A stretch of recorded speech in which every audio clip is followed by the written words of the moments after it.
Hello everyone, আমার নতুন একটি ভিডিওতে আপনাদের সকলকে আন্তরিকভাবে স্বাগত জানাই।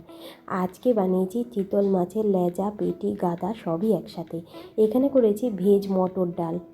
ভেজ মটর ডালটা করব বলে মটর ডালটাকে আগেই কিন্তু আধ ঘন্টা আগে ভিজিয়ে রেখেছি। এবার ভালো করে ধুয়ে এটা কুকারে আমি প্রায় 4টে মতো সিটি দিয়ে তুলে নেব। এখানে ডালটা দেওয়ার পরে আমি কাঁচা লঙ্কা 4-5টা, সঙ্গে একটু হলুদ, সঙ্গে একটু লবণ আর একটু কাঁচা তেল দিয়ে ভালো করে ফুটিয়ে নিয়ে তারপরে কুকারে আমি 4টে সিটি দিয়েছি। মাছে আজকে কিন্তু লেজ রয়েছে, লেজের সাথে কিন্তু 2-1টা পেটি আর গাদাও রয়েছে। আজকে যেহেতু এখন শীতের টা শেষ প্রায়, আর বসন্তের আগমন, এই সময়টায় একটু তিতোর ঝোল বা একটু তিতো যে কোনো খুবই ভালো লাগে। লেজাটা দেখুন কত সুন্দর করে মাছালা কেটে দিয়েছে। যেহেতু লেজাটা একদম চ্যাপ্টা ধরনের, তাই একদম চিড়ে চিড়ে চিড়ে চিড়ে দিয়েছে, যাতে লেজার ভেতরে একটু মাছের ঝোল বা মশলা কিছু একটু ঢোকে। এখানে মাছগুলোকে ভালো করে লবণ হলুদ মাখিয়ে রেখে আমি কিন্তু প্রেশার কুকারটা এবার লাগিয়ে দেবো।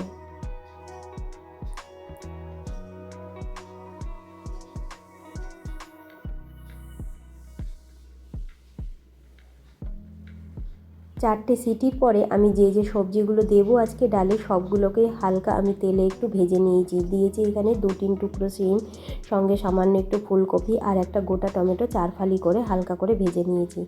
ওইদিকে আমার ডালটা আর একটু ফুটিয়ে নিচ্ছি সবজি দিয়ে, আর এখানে আমি মাছগুলোকে কিন্তু একে একে ভেজে তুলে নেব।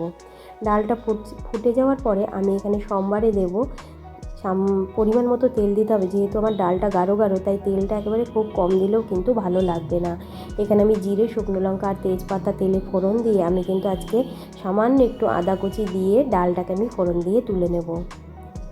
অবশ্য ফোড়ন দেওয়ার পরে আমি এখানে মশলা দেব, জিরে আর ধনে, ভাজা জিরে আর ধনে গুঁড়ো দেব, সঙ্গে দেব একটুখানি ধনেপাতা কুচি। অনেকেই হয়তো ভাবছেন যে ডালটা আগে কেন বানাচ্ছি। আসলে প্রতিদিন ভাজাভুজি দিয়ে বাবাকে রুটিটা দেওয়া একদম ঠিক নয়, কারণ ওনার অনেকটা বয়স হয়েছে, তাই গাঢ় গাঢ় করে এই ডালটা করেছি।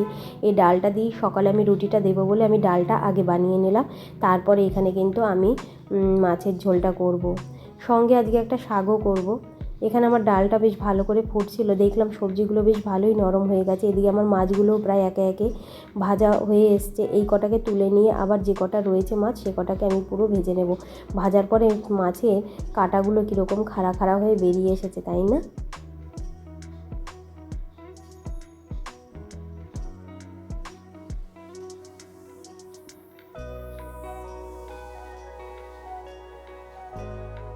এই সময়ে আলু উচ্ছে দিয়ে যে কোনো মাছের ঝোল খেতে খুবই সুন্দর লাগে।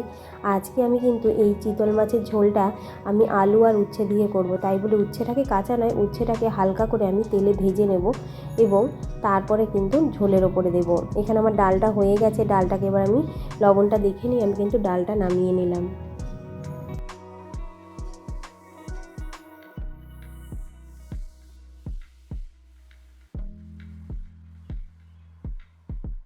2-3 রকমের সবজি দেওয়ার জন্য ডালটা কিন্তু অনেক অনেক টেস্টি হয়েছে আজকে খেতে। এখানে আমি আজকে করব মেথি শাক, তাই মেথি শাকগুলোকে কুচি কুচি করে কেটে নিচ্ছি। মাছ ভেজে নিয়ে সেই মাছ ভাজার যে তেলটা ছিল, সেই তেলটাতে আমি কিন্তু আজকে মেথি শাকটা করব। তবে মেথি শাকে শুধুমাত্র শাক না, শাকের সাথে সামান্য একটু বেগুনও দেবো, কারণ শাক এক আঁটি শাক নিয়েছি, এক আঁটি শাকে যে পরিমাণ শাক ছিল সেটা আমার অনেকটাই কম মনে হচ্ছিল। আর মেথি শাক শুধু না ভেজে একটু বেগুন বা শিম দিয়ে ভাজলে সেটা অনেক বেশি সুস্বাদু লাগে আমাদের কাছে। এখানে আমি আলু আর উচ্ছেটাও কেটে নিয়েছি। উচ্ছেটাকে আমি পাতলা পাতলা করে কেটেছি, 2টো উচ্ছে নিয়েছি, সঙ্গে 12 থেকে 14 টুকরো এখানে আলু নিয়েছি। তার ভিতরে লম্বা যে টুকরোটা আলু রয়েছে, সেই টুকরো আলুটা সকালবেলা আমি ভাত করেছি, তো ভাতের ভিতরে ওর হাফটা আমি সেদ্ধ দিয়েছিলাম, আর বাকি আলুটা আমি ভাবলাম মাছের ঝোলেই দিয়ে দিই। এখানে আমার আলুটা ভালো করে ভাজা হয়ে যাওয়ার পরে এখানে আমি লঙ্কাগুলো দিয়ে দিয়েছি। লঙ্কাগুলো একটু তেলে নেড়ে চেড়ে নিয়েই আমি এখানে মশলাগুলো একে একে দিয়ে দেবো। এখানে তেলের ওপরে রসুন ফোড়ন দিয়ে আমি কিন্তু একটু কাঁচা লঙ্কা কুচি দিলাম, সঙ্গে কয়েক টুকরো বেগুন কুচি দিয়ে একটু নেড়ে চেড়েই আমি কিন্তু এখানে শাকগুলো এবার ছেড়ে দেবো। এইদিকে আমার মাছের জন্য যে মশলাটা দিয়েছিলাম সেটা কিন্তু আমি ঢেকে রেখেছিলাম সামান্য একটু জল দিয়ে কষে যাওয়ার জন্য। ঢাকনা খুলে দেখি বেশ অলমোস্ট এটা কষে গেছে। এবার আমি এখানে গরম জল দিয়ে দিচ্ছি। খুব বেশি ঝোল করব না, মোটামুটি ঝোল বানাবো, তার জন্য আমি পরিমাণ মতোই জল দিলাম, মানে যেটুকু আমার মনে হলো দিলে ঠিক হবে। এখানে আমি শাকগুলো ছেড়ে দিয়ে একটু নেড়ে চেড়েই সামান্য একটু লবণ আর একটু জল দিয়ে এটাকে আমি ঢেকে দেবো।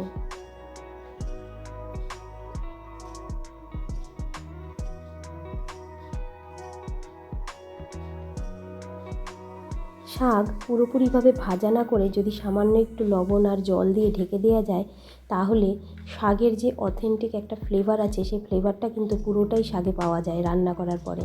আর যদি পুরো মুচমুচে করে যে কোনো শাক ভেজে নেওয়া হয় অতিরিক্ত তেলে, তাহলে আমার সেই টেস্টটা অতটা বেশি ভালো লাগে না। এখানে ঝোলটা ভালো করে ফুটে গেছে। এবার আমি এখানে দেখে নিয়েছি আলুটাও বেশ গলে গেছে। আমি এবার মাছগুলো এখানে প্রথমে ছেড়ে দিচ্ছি। আর ভাবছেন উচ্ছেটা কখন দেবো। উচ্ছেটা যেহেতু ওটা ভেজেই নিয়েছি, তাই মাছগুলো একটু ঝোলে নরম হয়ে যাওয়ার পরেই আমি ওখানে উচ্ছেটা দিয়ে দেবো।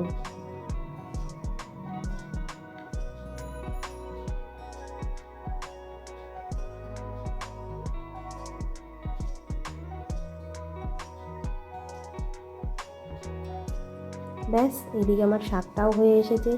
ঝোলের ভেতরে আমার এগুলোও নরম হয়ে গেছে, মানে মাছটা প্রায় নরম হয়ে এসেছে। এবার আমার উচ্ছে দিয়ে দেওয়ার সময় এসে গেছে। এখানে আমি উচ্ছেটা দিয়ে আর বেশ কিছুক্ষণ ফুটিয়ে নিলাম এবং দুটো আলু কিন্তু আমি ভালো করে আর ঝোলের ওপরে গেলে দিয়েছি। অনেকেই হয়তো ভাবছেন কেমন না কেমন হবে খেতে, দুর্দান্ত হয় খেতে। এই আলু আর উচ্ছে দিয়ে এই মাছের ঝোল খুবই সুন্দর হয় খেতে, না খেলে তো বিশ্বাস করা যাবে না। বিশেষ করে এই সময় এই ঝোলটা খেতে অনেক সুস্বাদু লাগে।